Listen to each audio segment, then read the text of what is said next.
Okay, in the last couple of videos we saw this Beko condenser sensor drying 6kg DRCS68W tumble dryer, which is about 12 years old, get completely taken asunder. We saw that in the last video. I took it completely asunder twice almost, because what happened was the seal in here between the drum and the plastic front had fallen off, I guess is the best way to describe it, and it's a tape with the foam on it and it got all tangled up and it stopped the drum rotating.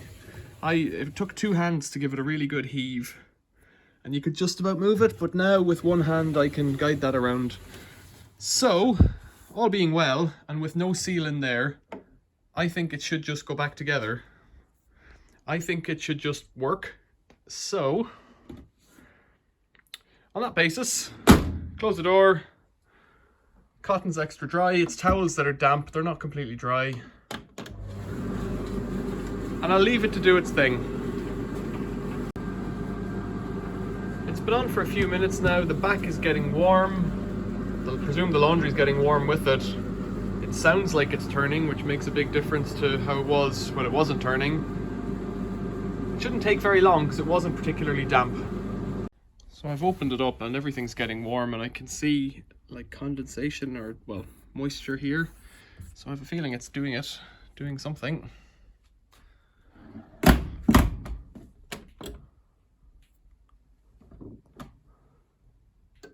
And there it is, off again. So just a few seconds later it says clean filter and water tank full, which is strange to me because the water tank is a long way from being full, but maybe that's an end of cycle thing. Let's have a look at the filter. It shouldn't really be doing anything. It's not dry, well, it's hot.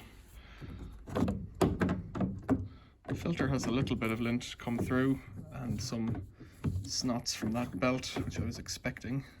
I could use a wash really. Clean that filter.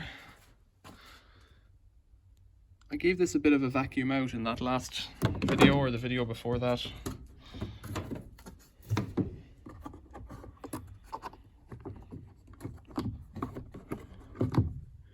Bit of moisture, wet stuff down there, but that's not necessarily from right now.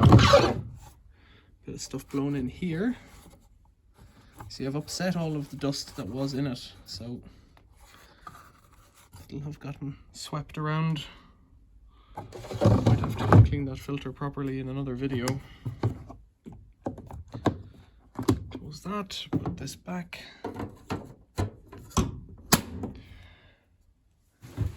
It's oh, the two things have cleared down. I wasn't paying attention to that actually, and it's gone from drying to end. So I'll give it another blast. Let's try it on a timed 20. And I'll leave it for a few minutes. Well, I'll leave it for 20 minutes. Come back to it.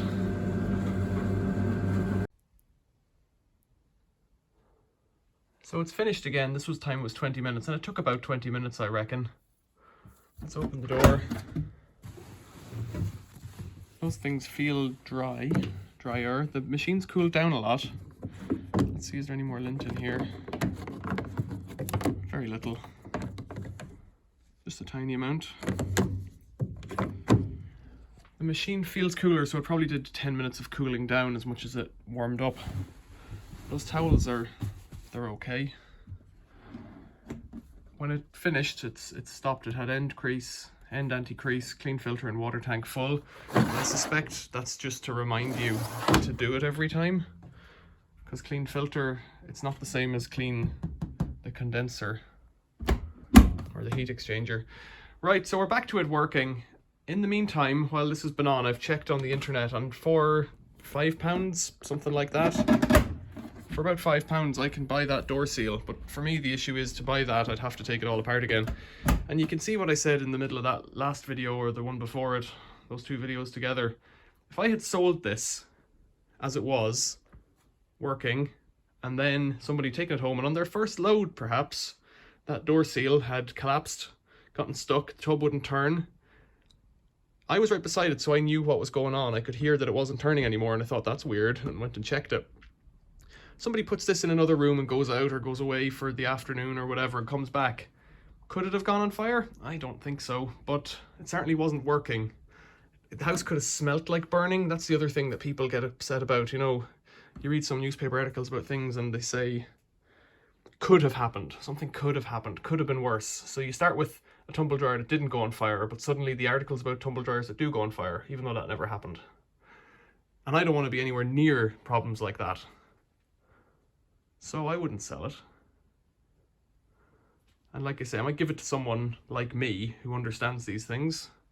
But there aren't many people like that out there who want a, what was it, 12-year-old? 09? 12-year-old tumble dryer. What do you think? Let me know. It's working again. Should I spend £5 on it and make it work maybe a bit better? Should I keep it out in the garage where space is limited and it's up on one of my workbenches? For the time being. I prefer to dry this stuff out on the line, but I only brought it in, it was on the line, but I brought it in to test it to make sure that the machine was working, and it is. Otherwise it could have spent the whole week out there drying, but at the moment it's the middle of December. That stuff isn't going to dry out there too quickly. It would need a very good clean. All of the paint on the tin work is kind of dirty. I don't know. I don't know what to do with it. I don't want to scrap it because on the face of it, it all works again until the next thing breaks. I've never been as unlucky with a tumble dryer as this, I don't think. Tell me what you think. If you would, write it down there. Subs and likes are always welcome. Thanks for watching. See you later.